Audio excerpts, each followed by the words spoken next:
कभी कभी हमारी जिंदगी की सबसे बड़ी समस्या आलस नहीं होती, बल्कि कल होती है। कल से मेहनत करेंगे, कल से बदलेंगे, कल से पढ़ेंगे, और यही कल हमारी आज की सफलता चुपचाप चुरा लेता है। ये कहानी हमें यही सिखाती है कि जो काम आज किया जा सकता है, उसे टालना खुद से धोखा करना है। ये कहानी है बिंदुपुर गांव के एक लड़के आर्यन की। आर्यन पढ़ने में तेज था, समझ भी जल्दी लेता था, लेकिन उसकी एक बहुत बुरी आदत थी, हर जरूरी काम को कल पर टाल देना। खासकर पढ़ाई के मामले में उसका एक ही जवाब होता, अभी बहुत समय है, कल से जरूर पढ़ूंगा। सालाना परीक्षा में 1 महीना बाकी था।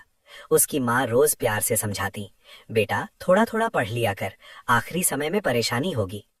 आर्यन मुस्कुराकर कह देता, अरे माँ, अभी तो पूरा महीना है, कल सुबह 4 बजे उठकर पक्का पढ़ूंगा।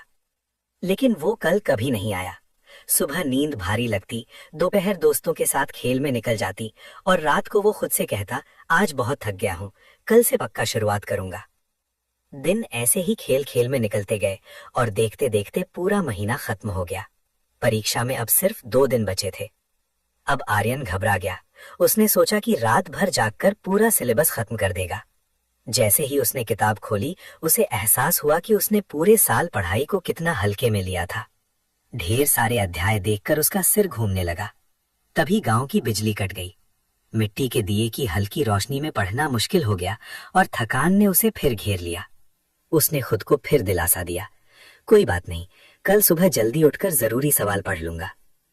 अगले दिन परीक्षा हॉल में बैठते ही उसका दिल जोर जोर से धड़कने लगा। प्रश्न पत्र देखकर उसे सब कुछ जाना पहचाना तो लग रहा था, लेकिन किसी भी सवाल का पूरा जवाब उसे याद नहीं आ रहा था। वो पन्ने पलटता रहा और दूसरों को लिखते हुए देखता रहा। परिणाम आया तो आर्यन फेल हो गया। उसके दोस्त अगली कक्षा में चले गए, लेकिन वो वहीं रुक गया। अपने माता पिता की आंखों में उदासी देखकर उसे गहरी शर्मिंदगी महसूस हुई। उस शाम वो रोते हुए अपने दादाजी के पास पहुंचा। दादाजी ने उसे पास बिठाया और आंगन में लगे एक छोटे से पौधे की ओर इशारा करके बोले, बेटा, अगर मैं इस पौधे को रोज पानी ना दूं और सोचूं कि महीने के आखिरी दिन एक साथ 10 बाल्टी पानी डाल दूं, तो क्या ये जिंदा रहेगा? आर्यन ने सिर झुका लिया और कहा, नहीं दादाजी, ये सूख जाएगा। दादाजी मुस्कुराए और बोले, पढ़ाई भी वैसी ही है, ज्ञान का पौधा रोज थोड़ी थोड़ी मेहनत से बढ़ता है। कल एक ऐसा चोर है जो आज की मेहनत और आने वाली खुशी दोनों चुरा लेता है। उन शब्दों ने आर्यन को झकझोर दिया। उसने उसी दिन तय कर लिया कि अब वो कल का इंतजार नहीं करेगा। उसने अपने कमरे की दीवार पर एक बड़ा सा चार्ट लगाया, जिस पर लिखा था, कल कभी नहीं आता, जो है वही आज है। अगले साल आर्यन बदला हुआ था। जो भी स्कूल में पढ़ाया जाता, वो उसी दिन घर आकर दोहराता। धीरे धीरे पढ़ाई उसका बोझ नहीं रही, बल्कि आदत बन गई।